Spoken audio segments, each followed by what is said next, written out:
Hello and welcome to this webinar. My name is Christine Greenhill and I am an EQA for the Preparation for Life and Work and Functional Skills suite of qualifications. The aim of this webinar is to provide you with the information you need regarding the reformed functional skills qualifications and the documentation available on QualHub. We hope that by the end of this webinar, you will have all the information you require. However, please contact your EQA should you have any further questions. Our website has lots of useful information to support you. You'll find most of the information you need regarding functional skills within the QualHub area of the website. QualHub has all of the information you need to deliver and assess our qualifications. You can search for qualifications where you will find all of the information relating to specific qualifications, such as qualification specifications and assessment resources. Visit our Gain Approval for Qualifications area, where you will find information and support on how to gain approval to offer NCFE qualifications. Visit our Policy and Documents area, where you will find support on our mandatory policies and fees, internal and external assessment regulations, support guides, forms and course file documents. Visit our Delivery and Learner Support area, where you will find all of the information you need to prepare for EQA reviews, external assessment, remote invigilation and much more. You'll also see that we have a dedicated section for reformed functional skills. You may find it useful to bookmark this page or save to your favourites, as you will need to visit it frequently.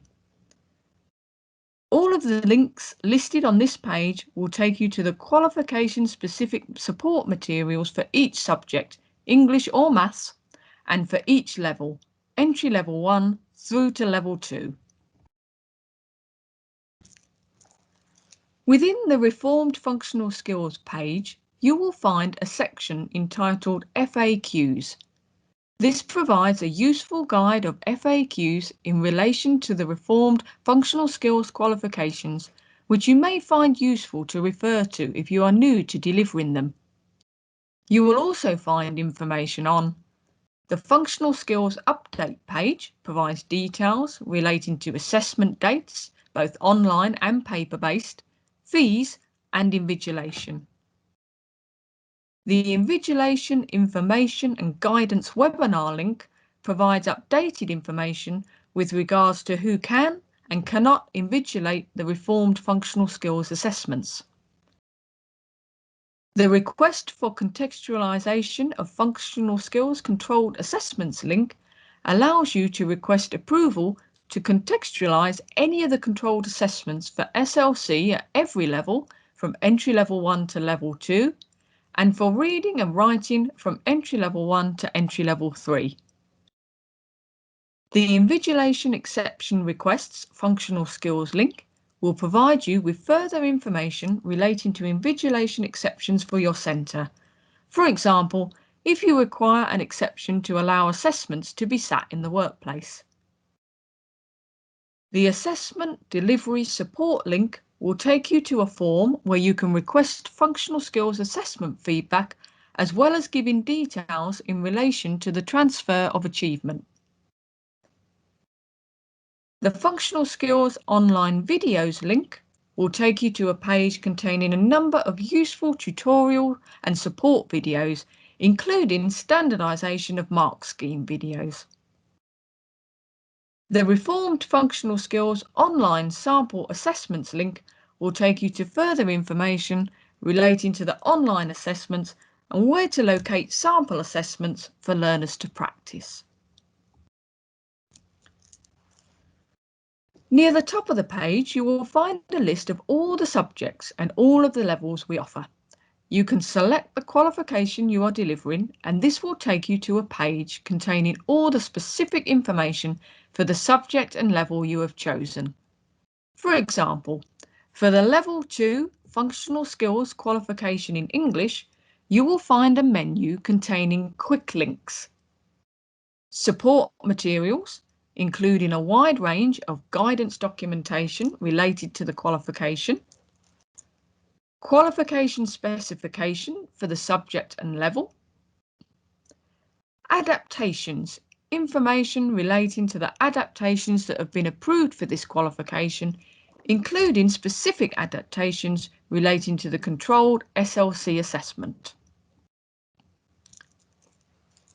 If you scroll down the page, you will find a link to the online assessment page with further information relating to the SURPASS online assessment platform, as well as a number of useful links that contain some of the main guidance documents for the qualification subject and level.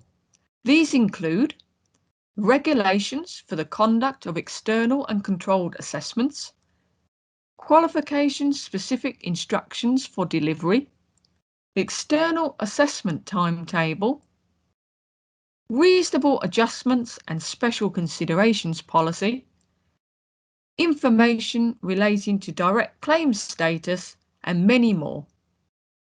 If you continue to scroll down the page, you will find another menu of options, and from here you can access the support materials. In this section, you will find all of the guidance documents to support you with the delivery and assessment of the chosen subject and level, including the qualification specification, fact sheet, invigilation changes, support handbook, and the steps to booking controlled assessments guide for centres. The second link on the list is to the assessment materials. Here you will find all the live controlled assessment packs for the chosen subject and level. Those listed here are the current speaking, listening and communication assessment packs available to centres.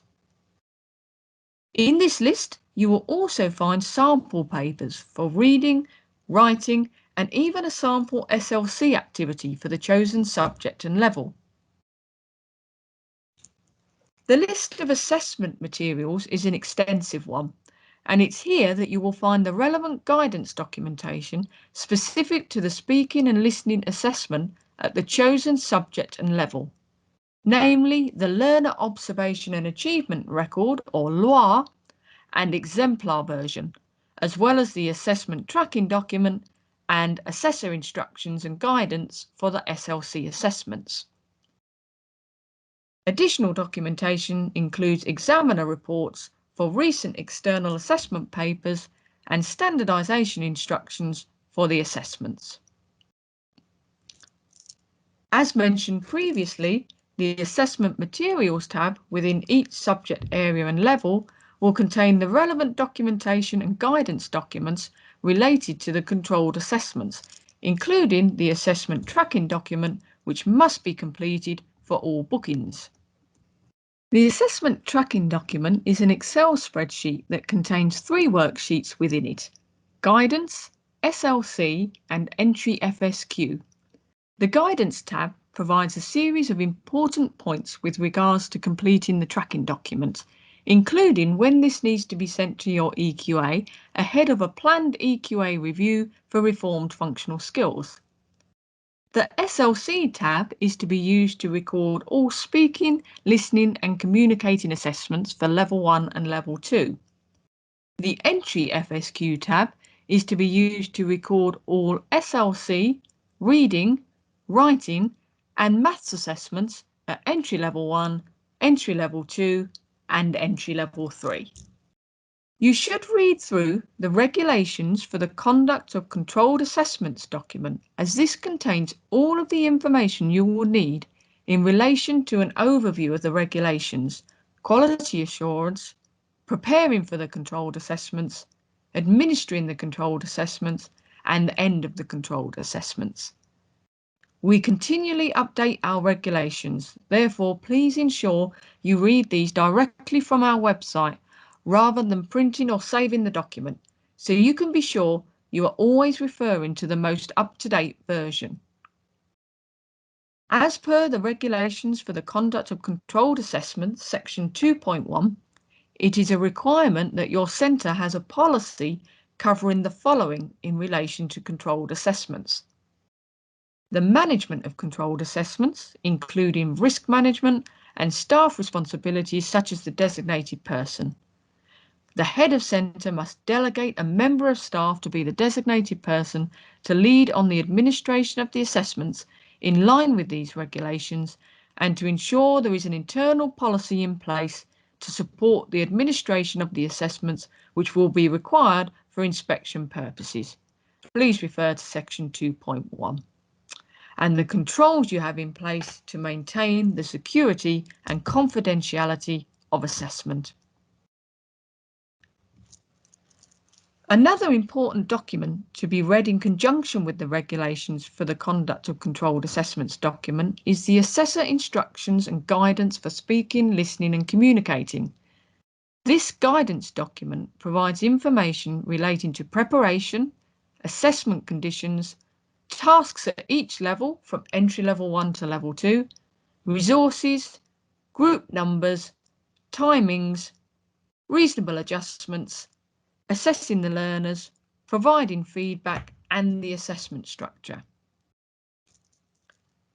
This document also contains guidance as to what can be shared with the learners in advance, as well as the preparation time allowed. The scenario, topic and aim must be given to the learner 2 teaching weeks prior to the assessment taking place. These are not an assessment component and can therefore be read and/or discussed with learners as many times as necessary prior to assessment to support with preparation. Optional preparation time of up to 3 hours for the learner to prepare for their presentation is allowed. This preparation may include research and should take place within the centre. SLC assessments can be conducted remotely under the adaptations guidance for the qualification, and the related document can be found on the main qualification page for each subject and level. The main adaptations for the SLC assessments are as follows. Continue to allow remote SLC assessments for legacy functional skills qualifications. Allow preparation time to be completed under supervision via video conferencing if necessary.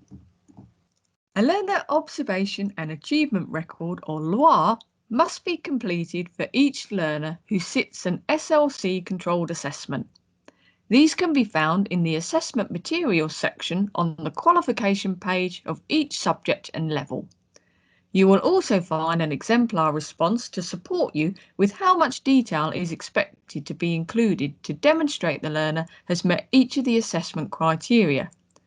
We advise using examples and quotations from the learners to support the comments you make against each criterion.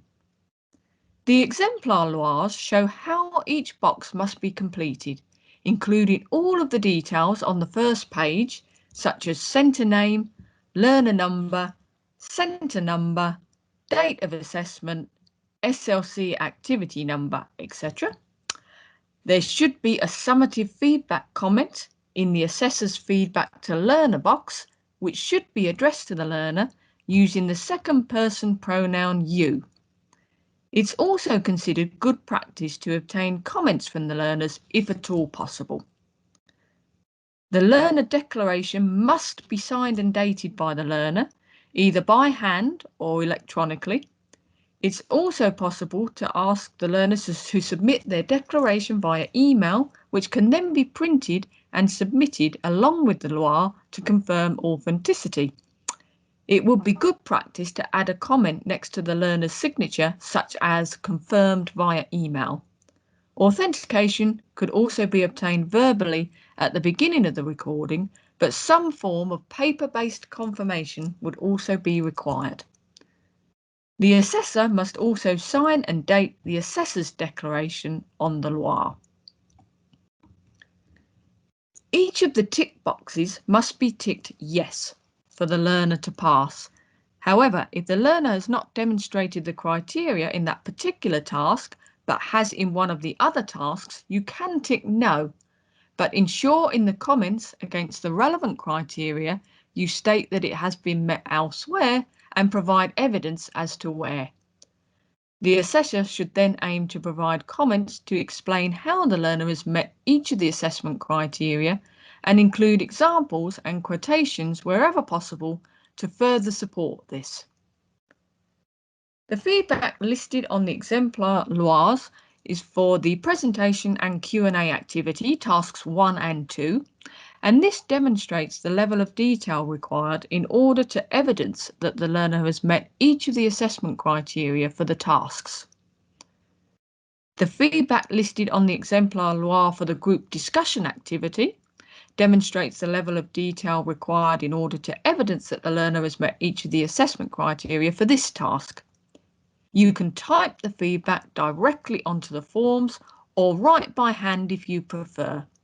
However, if writing by hand, we would advise that you expand the boxes before printing these to allow yourself enough space for the level of detail required. On the final page of the Loire, please ensure you tick the box to confirm the learner has passed. If the assessment has formed part of your centre's sampling for internal quality assurance, feedback to the assessor should be written in the space provided and ensure the form is signed and dated. Again, you can expand the boxes before printing the document if it is to be handwritten.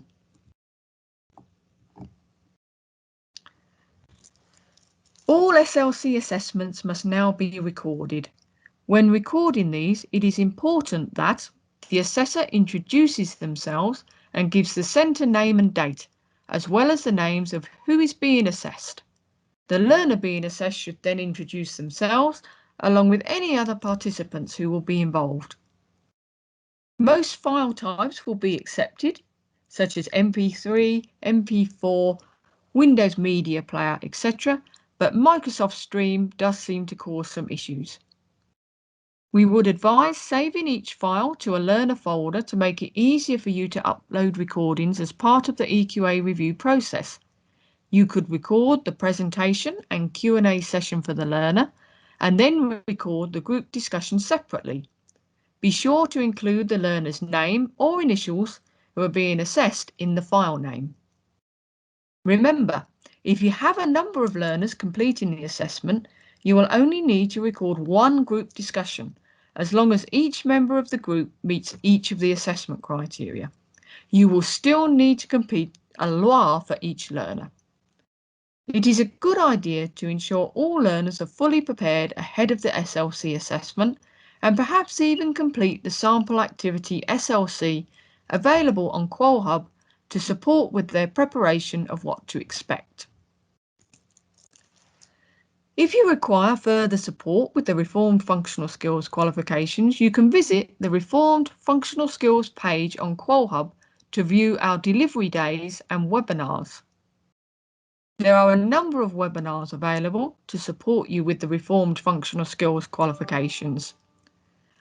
Onboarding webinars will provide support and information regarding the changes to the assessment structure, the speaking, listening and communicating controlled assessments, and where to obtain further support. Onboarding intensive day training sessions that run between 10 AM to 3:15 PM and are designed for those centres new to NCFE and are delivering the Reformed Functional Skills qualifications. English Functional Skills CPD sessions and Maths Functional Skills CPD sessions run from 3 till 4 PM and cover a range of different topics. All available dates and times will be shown on this page, where you will also be able to register and receive login details for the webinar or webinars you have chosen. It is important that you regularly check for any updates on our QualHub website to any of the guidance and/or documentation contained within this webinar, as amendments may be made as and when required. Thank you for watching this video. We hope that the information has helped to support you with controlled assessments for Reformed Functional Skills, but please do not hesitate to contact us if you have any further questions or queries.